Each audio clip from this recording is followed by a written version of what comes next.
Josué capítulo 24, eu leio a partir do versículo 14. Convido você a se colocar em pé em reverência ao texto sagrado. E o tema da nossa reflexão é lutando pela minha casa, ou lutando pela minha família, tá bom? Me acompanhe a partir do versículo 14 do capítulo 24 do livro de Josué. Diz assim o texto sagrado: Agora, pois, temei ao Senhor e servi-o com integridade e com fidelidade. Deitai fora os deuses aos quais serviram vossos pais da além do Eufrates e no Egito, e servi ao Senhor. Porém, se vos parece mal servir ao Senhor, escolhei hoje a quem sirvais, se aos deuses a quem serviram vossos pais, que estavam da além do Eufrates, ou aos deuses dos amorreus, em cuja terra habitais. Eu e a minha casa serviremos ao Senhor. Então respondeu o povo e disse: longe de nós abandonarmos o Senhor para servirmos a outros deuses, porque o Senhor é o nosso Deus. Ele é quem nos fez subir, a nós e aos nossos pais, da terra do Egito, da casa de servidão, quem fez esses grandes sinais aos nossos olhos e nos guardou por todo o caminho em que andamos e entre todos os povos pelo meio dos quais nós passamos. O Senhor expulsou de diante de nós todas essas pessoas, até o amorreu, morador da terra. Portanto, nós também serviremos ao Senhor, pois Ele é o nosso Deus. Então Josué disse ao povo: não podereis servir ao Senhor, porquanto é Deus santo, é Deus zeloso, que não perdoará a vossa transgressão nem os vossos pecados. Se deixardes o Senhor e servirdes a deuses estranhos, então se voltará e vos fará mal, e vos consumirá, e depois de vos ter feito bem. Então disse o povo a Josué: não, antes serviremos ao Senhor. Josué disse ao povo: sois testemunhas contra vós mesmos de que escolhestes o Senhor para servir. E disseram: nós o somos. Agora, pois, deitai fora os deuses estranhos que há no meio de vós, e inclinai o vosso coração ao Senhor, Deus de Israel. Disse o povo a Josué: ao Senhor nosso Deus serviremos e obedeceremos à sua voz. Assim, naquele dia fez Josué aliança com o povo e lhe a pôs por estatuto e direito em Siquém. Eu gostaria que todos nós recitássemos a uma só voz o versículo 15, lá no finalzinho, quando ele diz: eu e a minha casa serviremos ao Senhor. Vamos todos juntos, a uma só voz? Eu e a minha casa serviremos ao Senhor. Vamos orar? Pai bendito, diante da Tua palavra, nossa oração é que o Senhor fale ao nosso coração. A Tua igreja é impulsionada, é movida pela Tua voz. Pedimos, Pai, que o Espírito Santo do Senhor tenha liberdade a falar ao nosso coração, que nesse momento os nossos ouvidos estejam fechados para as coisas desse mundo, que os nossos pensamentos estejam concentrados na Tua palavra, porque nós cremos que a Tua palavra tem poder e a Tua palavra fala ao nosso coração. Queremos que as nossas famílias sejam famílias de fé, e a fé vem pelo ouvir da Tua palavra. Permita, ó Deus, que ouçamos a Tua voz nessa noite. E eu também oro pedindo que o Senhor tire de mim qualquer palavra que não venha do Senhor. Em nome de Jesus eu quero ser usado para transmitir mais uma vez o Teu recado. Em nome de Jesus nós Te louvamos. Amém. Amém. Sentai-vos, queridos.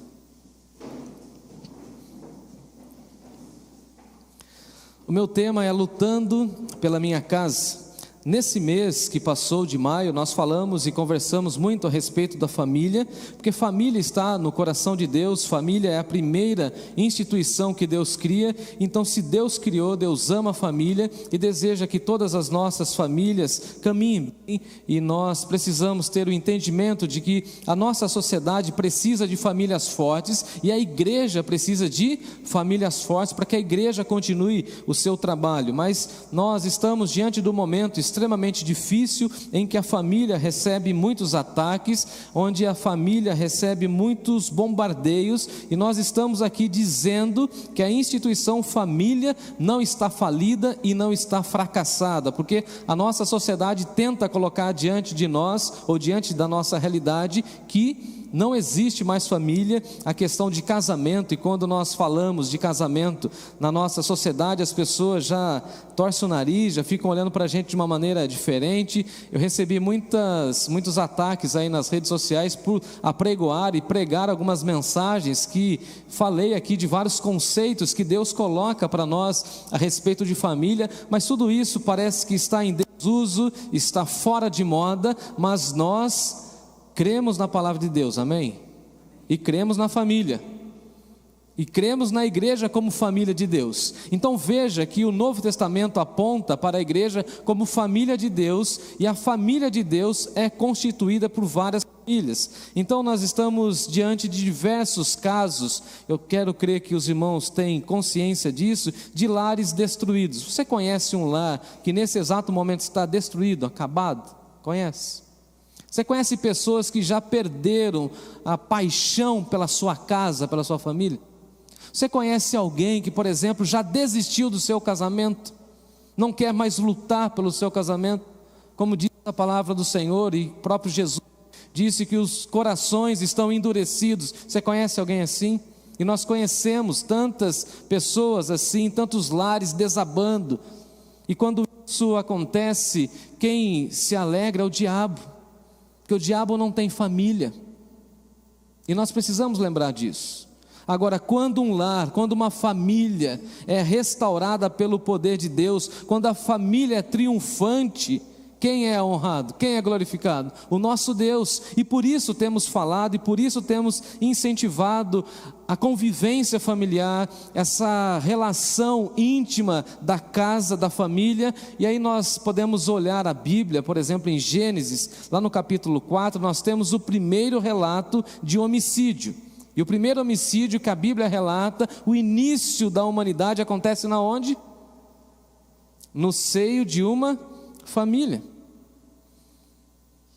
Mas é interessante que após a queda, após entrar o pecado no mundo, tudo aquilo que Deus fez de uma maneira perfeita e orquestrou de uma maneira muito completa e perfeita, o diabo vai tentando desfigurar o projeto inicial de Deus. Mas é interessante que lá em Gênesis, no capítulo 12, Deus chama Abraão. Lembra-se de Abraão? Chama Abraão e fala o seguinte: sê tu uma bênção, e em ti serão benditas todas as famílias da terra. E essa promessa feita a Abraão se cumpre em Jesus. Então as famílias que estão em Jesus, andando com Jesus, olhando para Jesus, são famílias benditas sobre a face da terra. E eu posso levantar a mão nessa noite e dizer o seguinte: a minha família é abençoada na terra, porque a minha família é de Jesus. Glórias a Deus. E qual que é o meu desejo como pastor? Que as nossas famílias sejam de Jesus, que todos nós estejamos olhando para a figura de Jesus, para a pessoa de Jesus, para que a nossa família venha triunfar, porque virão os ventos, virão as tempestades, lembra da parábola de Jesus? Mas a nossa casa não vai cair. E aí nós precisamos entender essa expressão que eu estou usando aqui, de luta. Não sei se sou o único que tenho a impressão de que as nossas famílias estão sendo atacadas, e por isso nós precisamos lutar para defender a nossa casa. Não somente lutar fisicamente para defender a nossa casa, a nossa esposa, os nossos filhos, os nossos idosos, mas também lutar intelectualmente, e eu diria lutar por meio da oração. O apóstolo Paulo vai dizer para nós que há um universo de trevas que lutam contra as nossas casas, sobre as nossas famílias, e que nós podemos nos revestir pela autoridade do Espírito Santo de Deus para combater essas obras e esses dardos inflamados que Satanás joga para a nossa casa. Olhando esse texto de Josué capítulo 24, o que nós podemos ter a percepção é que Josué aqui está fazendo uma grande convocação. Parece até que Josué está diante de um cenário extremamente caótico. Ele levanta a bandeira, ele fala o seguinte: eu não sei o que vocês vão fazer, mas eu já tenho uma posição. E às vezes eu fico olhando para algumas questões da nossa sociedade contemporânea, eu fico tendo esse mesmo sentimento de Josué. Chega um momento, amados irmãos, na nossa vida e também na nossa jornada ministerial, que nós precisamos lutar pela nossa casa, lutar pela nossa família. E eu tenho dito o seguinte: se nós não abraçarmos a nossa casa, os nossos filhos, as pessoas que Deus colocou na nossa convivência, o diabo vai abraçar. Tem pessoas que não abraçam os seus filhos, mas vê o mundo abraçando os filhos. Se nós não lutarmos pelas pessoas que Deus colocou debaixo da nossa autoridade, alguém vai lutar. Dia desses eu falava com uma irmã, ela falou assim: pastor, eu não quero mais meu marido. Atendimento online, na pandemia foi assim. Colocava lá meu celular no tripé lá, passaram meu contato para a irmã, de uma outra cidade, de uma outra igreja. Pastor, eu não quero mais meu marido. Falei, pois não. Abra aí o microfone e diga o relato. Ele não faz isso, ele não faz isso, ele não faz isso, não faz isso. E é o seguinte, pastor, eu coloquei o sujeito de castigo. Aí eu lembrei, do pastor Júlio. Lembra do pastor Júlio? Coloca o marido de castigo, a vizinha tira do castigo. Irmã, você não quer? Cuidado, porque tem outra que quer. E se ela quiser e o diabo atentar e a coisa acontecer, Deus vai ser envergonhado, porque vocês fizeram voto diante de Deus. O que o senhor está falando para mim? Levante a bandeira e fala o seguinte: eu vou lutar pela minha família. Aí ela falou assim para mim: mas você não conhece meu marido? Eu falei: nem sei quem é.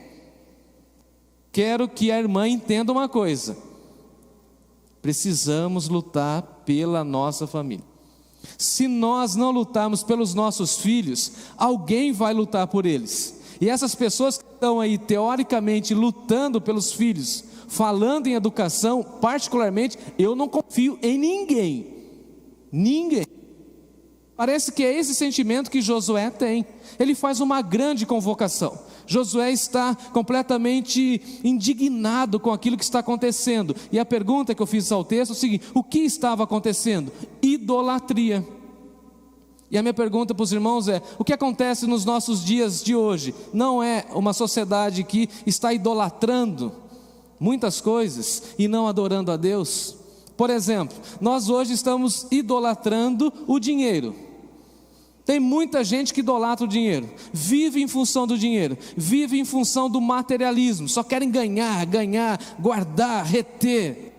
E a pergunta é: e o tempo em família? Isso é um ídolo. Quer ver um ídolo muito terrível no nosso país? Esporte. Não vou nem falar futebol, esporte de uma maneira geral. Aí alguém brinca, fala assim: pastor, se a hora do jogo da Copa cair na hora do culto, vocês já me perdoa, não estarei lá. O que é isso, irmãos? Senão um ídolo, que nós colocamos uma outra coisa diante do Senhor. Tem gente que faz sacrifícios para estar no ambiente de jogo. Esses dias o meu time foi jogar num outro país aqui da América do Sul, e aí então o pessoal da reportagem foi lá entrevistar o sujeito. O cara teve a cara de pau de falar em rede nacional o seguinte: olha, eu não sei o que meu chefe vai achar disso. Se ele estiver vendo aí, olha, meu chefe, eu não estou aí. O cara não avisou o chefe, e ele pagou mais de 5 mil reais para ir até onde o meu time lá ia jogar. Ficou lá na rua sem ter nenhum tipo de cuidado. Eu falei assim: que loucura. Aí na hora eu falei o seguinte: um camarada desse só pode fazer isso por um time de futebol porque ele idolatra isso. É o Deus a quem ele serve. Quer ver um Deus que está em moda? O Deus do entretenimento. Tudo agora nós precisamos ter entretenimento, e nós precisamos gastar toda a nossa vida nos divertindo, e parece até que a vida é uma grande diversão. É? Quer ver que coisa maluca? Na minha época, quando eu era criança, a gente tinha que esperar, e eu morava no interior, que depois das 6 horas da tarde nada funcionava mais. Sábado e domingo o supermercado não existia, e algumas coisas a gente sabia que tinha que ser na outra semana. Mas as coisas mudaram tanto porque até os hospitais estão entrando nessa onda. Quer ver? Fui fazer um exame essa semana e a moça falou assim: você quer deixar marcado, já agendado, o próximo exame? Ela falou uma data lá, eu na cabeça falei assim: mas essa data em julho é um domingo, senhora?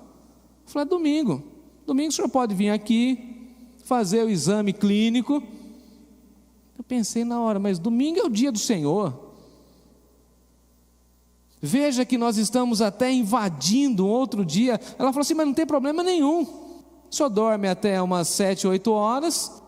A palavra dela para mim. E aí você vem aqui de jejum, tira o sangue, fica aqui, espera tal, não sei o que, tal. Eu falei: mas domingo não é dia disso. Aí ela fez uma pergunta que eu achei interessante. Eu falei: mas se o senhor estiver mal, se eu estiver mal internado lá, tudo bem. Eu posso fazer isso em qualquer outro dia.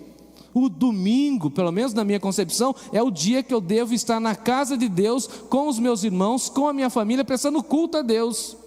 Porque fazer isso num dia do Senhor, sendo que eu poderia fazer no outro dia, na minha concepção, uma profanação às coisas de Deus. Porque tudo isso tem a ver com facilidade, comodidade. É a nossa sociedade contemporânea. E aí a gente esquece, inclusive, que para essas pessoas estarem ali nos servindo, elas também estão trabalhando. A minha pergunta é o seguinte: será que eu gostaria de trabalhar no domingo? A gente não faz essas reflexões. Mas tudo isso para mostrar que nós estamos diante de uma sociedade que está repleta de ídolos. Quando a gente acompanha, por exemplo, as redes sociais, a gente vai vendo que os artistas são considerados ídolos. Quantos seguidores eles têm? Qual a influência que esses camaradas têm? Os atletas, então, têm muita influência. Quem está ditando o rumo das conversas e das ideologias do nosso mundo hoje são essas pessoas. E aí o texto de Josué é muito claro para mim nesse sentido. Josué, indignado com o seu contexto de idolatria, ele convoca as pessoas. Dá uma olhadinha comigo no verso 1. Depois reuniu Josué todas as tribos de Israel em Siquém, lembrando que Siquém era uma cidade de refúgio. As pessoas foram ali para ouvir Josué, e Josué chamou os anciãos de Israel. É interessante isso, ele começa com os idosos, ele chama os idosos, os anciãos, os seus cabeças, ou seja, os seus líderes, os seus juízes, os seus oficiais, e eles lhes apresentavam diante de Deus. E aí então Josué começa a falar a respeito do Senhor, e fala o seguinte: assim diz o Senhor, o Deus de Israel, antigamente vossos pais. E ele vai resgatar o conceito lá de Abraão. Dá uma olhadinha comigo. A questão da idolatria já está escrita na Bíblia há muito tempo. Dá uma olhadinha. Quem se lembra aqui, calma aí, antes disso, quem se lembra quando Deus chamou Abraão? Quando Deus chamou Abraão, ele falou o seguinte: ô Abraão, estou te chamando e você vai ficar aí nessa cidade? Foi isso? Sai da tua terra, da tua parentela, sai daí. Quer ver a explicação porque Deus pediu para ele sair dali? Dá uma olhadinha no versículo 2. Então Josué disse a todo o povo: assim diz o Senhor, Deus de Israel, antigamente vossos pais, Tera, pai de Abraão e de Naor, habitaram da além do Eufrates e serviram a outros deuses. O pai de Abraão servia outros deuses. Eu, porém, tomei Abraão, vosso pai, da além do rio, e fiz percorrer toda a terra de Canaã. Também lhe multiplicarei a descendência e lhe dei a Isaque. Então veja, Deus está falando por meio de Josué. Convoca o povo e mostra para o povo que a história desse povo é marcada pela idolatria, e eu não quero isso no contexto das nossas famílias. E aí chegamos então no versículo 14: agora pois temei ao Senhor. Então o primeiro passo que o texto apresenta para nós, que Josué chama o povo, convoca o povo e fala o seguinte: olha, em primeiro lugar nós precisamos temer a Deus, ter consciência de quem Deus é. E temer a Deus é viver honrando o Criador. Temer a Deus é ter a consciência de que Deus está vendo tudo e conhece as nossas intenções e as nossas motivações. Quando você teme a Deus, por exemplo, você não sai tomando nenhuma decisão sem antes orar, não é assim? Quem teme a Deus pode fazer alguma decisão ou tomar alguma decisão sem orar? Quem teme a Deus? Não tem como. Por isso que eu tenho pavor daquelas pessoas que chegam assim, tem um negócio que precisa resolver hoje, agora, aqui, imediato. Calma, a gente precisa orar sobre isso. Não, pastor, mas é só... Não, preciso orar. Eu recebi uma proposta assim, maravilhosa. Se você teme a Deus, o que você vai fazer? Você vai consultar o Senhor. Você vai ouvir aquilo que Deus tem. Então, em primeiro lugar, Josué está convocando o povo, falando o seguinte: as nossas famílias precisam ensinar o temor do Senhor, porque o temor do Senhor é o princípio da sabedoria. E o que está faltando dentro das nossas casas, dentro das nossas famílias, dentro das nossas igrejas, se não pessoas sábias, pessoas que temem a Deus. Sempre quando alguém está diante de mim ou me pergunta sobre alguma decisão da vida, eu falo o seguinte: será que Deus aprova? Deus se agrada com essa sua decisão? Você já consultou o Senhor em relação a isso? Agora, convenhamos, quantas vezes quebramos a cara porque não ouvimos ninguém, não buscamos conselhos e não tememos a Deus ao tomar decisões? Quem? Eu sou um. Quantas vezes? E aí Josué está chamando a atenção do povo, falando o seguinte: gente, nós precisamos temer a Deus. Nós precisamos entender que o temor do Senhor é o princípio da sabedoria. Você começa a ter sabedoria quando você teme a Deus, quando você honra a Deus, quando você leva a Deus em consideração. Agora, quantas vezes nós vamos caminhando e não consultamos a Deus? E aqui Josué está falando em relação às famílias. Quantas decisões que tomamos em relação à família e não consultamos a Deus? Isso não revela temor a Deus. Aquele povo gostava de ídolos, idolatria, outros deuses, e nem consultava ao Senhor. E aí Josué vai falar o seguinte: olha, em primeiro lugar vocês precisam temer ao Senhor. Em segundo lugar, me acompanhe no texto, no verso 14, ele fala o seguinte: nós precisamos servir ao Senhor. E é engraçado que nesses textos, nesses dois versos, Josué vai enfatizar a questão do serviço, e ele vai usar essa expressão servir por 7 vezes. Em 2 versos ele usa o mesmo verbo 7 vezes. E segundo a narrativa bíblica, o número 7 revela o quê? A perfeição de Deus. Um lar perfeito é um lar que serve ao Senhor. E é por isso que depois lá no verso 15 ele vai dizer o seguinte: eu e a minha casa serviremos ao Senhor. Mas o texto aqui está mostrando para nós que não há nada bonito, mais lindo na face da terra do que uma família que serve ao Senhor. E o serviço ao Senhor nós aprendemos em casa, enquanto nós estamos na convivência familiar. E Josué está dizendo para nós que basicamente nós precisamos ensinar todas as pessoas que estão ao nosso redor ao serviço. Vocês acham, agora estou fazendo uma pergunta, uma enquete: vocês acham que eu sou muito agitado? Não pode mentir, nós estamos na igreja, na presença de Deus, culto.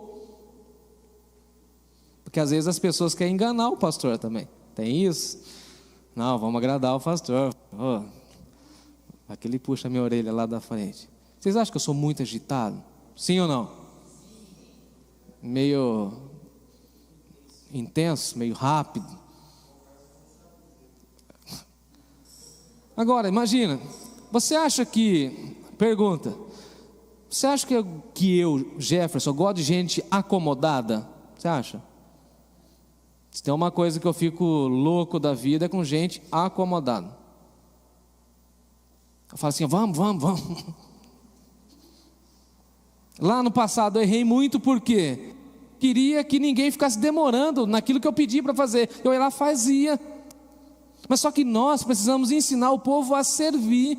E tem algumas coisas que a gente aprende em casa, precisa ser disponível. Então ensine as pessoas que estão ao seu redor a ser disponível para o serviço de Deus, porque não existe nada mais bonito do que uma família que serve a Deus. E aí vem o Salmo 100 e diz o seguinte: servir ao Senhor com tristeza, com reclamação, se lamuriando, reclamando, falando das dificuldades.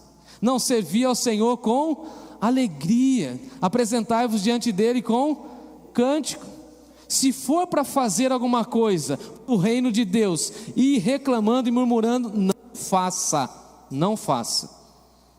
Aí a gente precisa ensinar em casa. E a casa é esse ambiente maravilhoso onde a gente vai servindo. Quando você está fazendo alguma coisa na sua casa, você está servindo, e você precisa incluir todo mundo no serviço. Ouvindo um psicólogo nessa semana, eu entendi isso, que nós, pais, precisamos envolver todo mundo na casa, independente da idade. Foi interessante isso. Algumas coisas eu já fazia, mas eu fiquei olhando lá o psicólogo, foi bacana. Ele dá a ideia lá, de 2 a 3 anos dá para fazer isso, de 4 a 6 dá para fazer isso. O que eu fiz? Já escalei o único sujeito que tem lá em casa e já disse para ele, daqui uns dias você vai buscar pão na padaria. E a mãe dele ficou gelada. Pega o lixo, põe no container lá. Você não tem parte nisso aqui. Vamos servir aqui, vamos ajudar a mamãe a lavar o corredor aqui de casa. Aí, mamãe vai lá, recolhe a água da máquina. Você está recolhendo a água da máquina? Hoje é o Dia Mundial do Ambiente, cuidado. Deus pediu para a gente cuidar da casa. Deus pediu para a gente cuidar da natureza. Aí a mamãe recolheu a água da máquina. Eu peguei o balde grande para jogar no corredor. Dei o balde pequeno para ele. Peguei um rodo desse tamanho e dei um rodinho desse tamanho para ele. Tiraram uma foto e a minha vizinha falou assim: ô Jefferson, isso daí é trabalho escravo. Eu falei assim: na minha casa não. Tem que aprender a servir. Tem que ser útil, desde pequenininho. Para que quando crescer e ficar idoso, ele venha servir a Deus, mesmo sendo idoso. É o serviço que a gente ensina na casa. Porque se ele não servir a Deus, ele vai servir os outros deuses. Se os nossos idosos não servirem a Deus, eles irão servir outros deuses. E nós precisamos servir com integridade. E essa palavra, irmãos, é muito forte para mim. Porque integridade tem a ver com aquilo que é perfeito.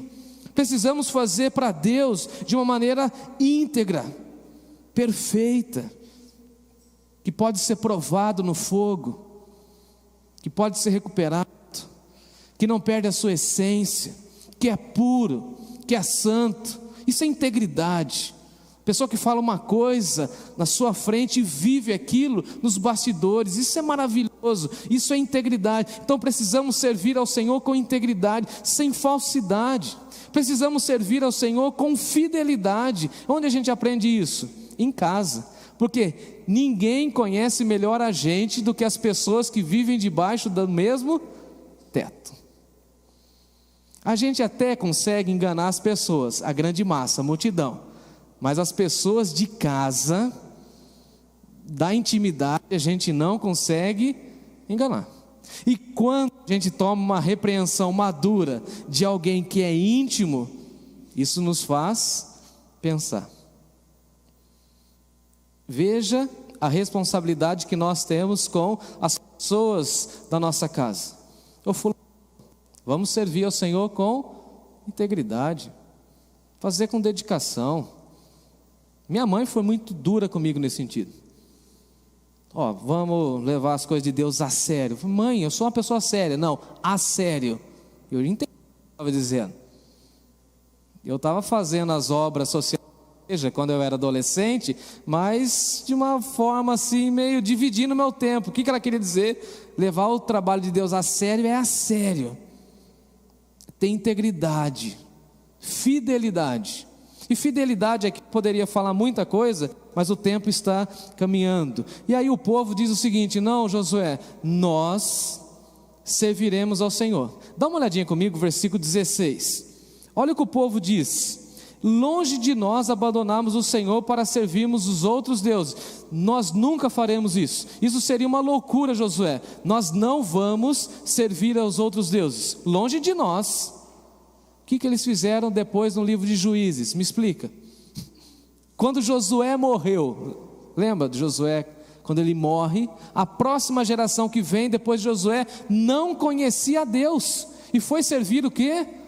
Os outros deuses. Então veja, se nós não lutarmos pela nossa casa, se nós não lutarmos pela nossa família, a nossa família pode cair na idolatria. E se cair na idolatria, está distante de Deus. Veja que nós estamos colocando em xeque o futuro da nossa família. E o povo falou assim: longe de nós abandonarmos o Senhor. Lá no versículo 21 eles falaram o seguinte: não, antes serviremos ao Senhor. E aí Josué, ele dá a impressão para nós que ele lava as mãos. Versículo 22: sois testemunhas contra vós mesmos que vocês estão escolhendo servir ao Senhor. Então, vocês estão falando que vocês vão servir ao Senhor. E eles falam o seguinte: não, nós o somos. Nós mesmos somos testemunhas daquilo que nós estamos travando aqui. E aí Josué, lá no versículo 15, vai dizer o seguinte para eles: porém, vocês precisam escolher. Se vos parece mal servir ao Senhor, se vocês estão achando que não é bom servir ao Senhor, escolhei hoje. E essa expressão é muito forte. Quando alguém chega para você e fala assim: escolha hoje. Em outras palavras, toma uma posição. Lembrando que esse povo foi o povo que saiu do Egito. Deus havia libertado esse povo. Deus havia manifestado o seu poder na vida do povo. E agora Deus está pedindo ao povo, por meio de Josué, o seguinte: eu quero uma posição. Ou você é de Deus, ou você adora outros deuses. E a gente não gosta disso. A nossa sociedade não gosta dessas expressões assim. Eles acham que nós somos radicais. E eu estou lendo um teólogo que ele diz o seguinte: olha, no meio de uma sociedade tão plural e tão liberal, um pouquinho só de obediência parece loucura. Ele chega para o povo e fala o seguinte: ô gente, vamos escolher? Parece batista, né? Vamos fazer uma assembleia? A proposta é o seguinte: quem vai cuidar da sua casa? Levanta a mão. E quem não quer cuidar da sua casa, quer adorar os deuses pagãos, fiquem à vontade. Ele levanta a bandeira e parece que é uma visão meio que individualista, mas ele fala o seguinte: eu não sei vocês, mas eu vou cuidar da minha casa. Eu vou lutar pela minha família. Eu vou cuidar da minha geração. Eu vou cuidar dos meus entes queridos. Eu vou fazer de tudo para que a minha geração sirva ao Senhor. E é interessante, queridos, que essa expressão está no futuro. Eu suponho que algumas pessoas da família de Josué também estavam em cima do muro, ora servindo a Deus, ora servindo aos deuses, porque ele diz o seguinte: eu e a minha casa serviremos. Eu acho muito maravilhoso quando a pessoa tem toda a sua família cristã. Ela fala o seguinte: não, pastor, eu posso conjugar esse verbo assim: eu e a minha casa servimos hoje. Quem tem esse privilégio? Glória a Deus. Eu e a minha casa servimos hoje. Mas veja que Josué está colocando no futuro: eu e a minha casa serviremos, dando a ideia de que algumas pessoas ali ainda não estavam engajadas no serviço. Mas o que ele fala? Se vocês querem servir aos deuses, fiquem à vontade. Se vocês querem servir os deuses dos amorreus, fiquem à vontade. Eu tenho a minha posição, e a minha posição é essa: eu e a minha casa serviremos ao Senhor. Eu vou lutar por todas as pessoas da minha casa. E por isso, amados irmãos, eu gostaria que nós saíssemos daqui nessa noite com essa percepção e com essa visão em mente. Que você e eu lutemos pelas nossas casas, lutemos pelos nossos filhos, lutemos pelas nossas vidas e as vidas que estão envolvidas com a nossa história. Eu e a minha casa serviremos ao Senhor. Eu e a minha casa não nos renderemos às ideologias que lutam contra a família. Eu e minha casa não serviremos a essas pessoas que estão aí fazendo propaganda de coisas que não agradam a Deus. Eu e a minha casa serviremos somente a Deus. Dedicaremos o nosso culto, o nosso corpo, a nossa adoração, a nossa expressão de vida somente a Deus. Eu e a minha casa não ficaremos babando em torno dessas personalidades do futebol. Olha que eu gosto de futebol, hein? Do futebol, do cenário político. Eu e minha casa teremos um só Deus, Pai do nosso Senhor e Salvador Jesus Cristo. O resto é tudo ídolo humano. E João Calvino já disse que a cabeça humana é uma máquina de criar ídolos. E na nossa sociedade o que mais tem é ídolos, idolatria. E aí Josué tem essa ousadia de chegar para o povo e falar assim: e aí, vamos decidir? E aí, vamos tomar uma posição? E eu estou conclamando aos irmãos e irmãs que tomemos essa posição. E a posição de Josué é o seguinte: vamos deitar fora, vamos jogar fora todos os ídolos. E deitar fora é uma expressão muito interessante, porque deitar fora tem a ver com derramar. Vamos jogar fora. Aí você vai falar o seguinte: ô pastor, mas na minha casa nem tem uma imagem de idolatria. Na minha casa eu nem tenho aquele ambiente lá, aquele lugarzinho específico para adoração. Eu nem carrego imagens penduradas no meu corpo ou no meu carro. Não tenho nada disso. Mas há ídolos guardados dentro do nosso coração. E toda idolatria é pecado contra Deus. E se nós queremos lutar pela nossa família, nós precisamos levantar a voz, levantar a bandeira da nossa família e defender a nossa família. Se você não orar pelo seu filho, pela sua filha, pelo seu avô, pelo seu pai, quem vai orar? Essa é a minha pergunta. A sua família tem problema? Sim ou não? Tem um monte de família perfeita aqui. Vou fazer um sermão daqui uns dias, o mito da família perfeita. Sua família tem problema? Agora eu posso falar mal da sua família? Ah, não, de jeito nenhum. O meu filho, ele não é muito quietinho, né, como eu, né? Mas se alguém falar do Timóteo, eu fico bravo, hein? Bravo. Se alguém falar alguma coisa da minha esposa, eu fico bravo. Vou lutar. Se alguém falar alguma coisa do meu pai, vou para cima. Vou defender aquilo que é meu. Gente, não tem família perfeita. O que tem? Famílias imperfeitas, dependendo da graça do Deus perfeito. E por isso Josué entendeu isso. Ele falou assim: eu vou fazer de tudo para que a minha família sirva a Deus. E veja que servir aqui está atrelado à adoração. Servir, inclusive, é uma expressão de adoração. E por isso que os antigos diziam que quem não serve para nada, porque nós estamos aqui nesse mundo para servir a Deus. Então, Josué tem razão, e Josué faz esse chamamento, e eu ouso fazer esse chamamento. E você? Qual é a sua posição? O que você responde? Eu respondo como Josué: eu e a minha casa serviremos a Deus.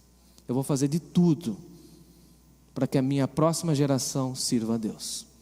Eu vou fazer de tudo para que a sua família sirva a Deus. Porque se a minha e a sua família servir a Deus, nós não teremos espaço nos próximos anos naquele templo futuro que nós estamos construindo, em nome de Jesus. Nós precisamos olhar para aquele espaço lá e falar o seguinte: a minha família vai estar aqui, pastor. Será que a gente tem essa fé? Pastor, confia, ora comigo, eu quero ver toda a minha casa aqui servindo ao Senhor. Eu vou parar de falar porque eu já passei do horário, eu já sei disso, eu sou consciente disso. Mas ontem eu fiquei emocionado, de novo. Falaram para mim que passados 40, as emoções pegam a gente. Os nossos adolescentes começaram a ensaiar ontem. 3 adolescentes aqui ensaiando. E eu fiquei pensando, imaginando e orando. Falei: Deus, preserve esses adolescentes que estão envolvendo-se agora com as músicas, para que eles se tornem a próxima geração de músicos da nossa igreja, em nome de Jesus. Cuida deles. Cuide dessa geração que está sendo agora treinada na bandinha rítmica aqui pela manhã. Já viram as crianças aqui se apresentando? Que lindo! Sabe por quê, irmãos? Porque eu fui uma criança dessa. Eu fui uma criança que cheguei na igreja sem perspectiva de vida, e uma professora falou o seguinte para mim: Jefferson, sirva a Deus, honre a Deus, tema a Deus, e Ele vai te honrar, Ele vai cuidar de você. Cá estou depois de 40 anos falando o seguinte: valeu a pena servir ao Senhor, e vale a pena, e por isso precisamos lutar. Se você se render e se você abandonar a sua família, ninguém vai cuidar dela. Uma pergunta: o Estado vai cuidar da sua casa, da sua família? O prefeito vai lá na sua casa cuidar da sua família? O deputado vai chegar lá, um deputado federal, falar assim: vim cuidar da sua casa, saber como que você está, cuidar das suas emoções. Quem vai cuidar da sua casa? Quem vai trazer esse despertamento, se não a igreja, povo de Deus? Irmãos e irmãs, tenhamos esse despertamento. Eu e a minha casa serviremos a Deus.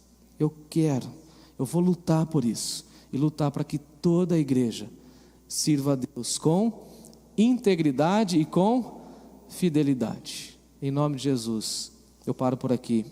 Amém.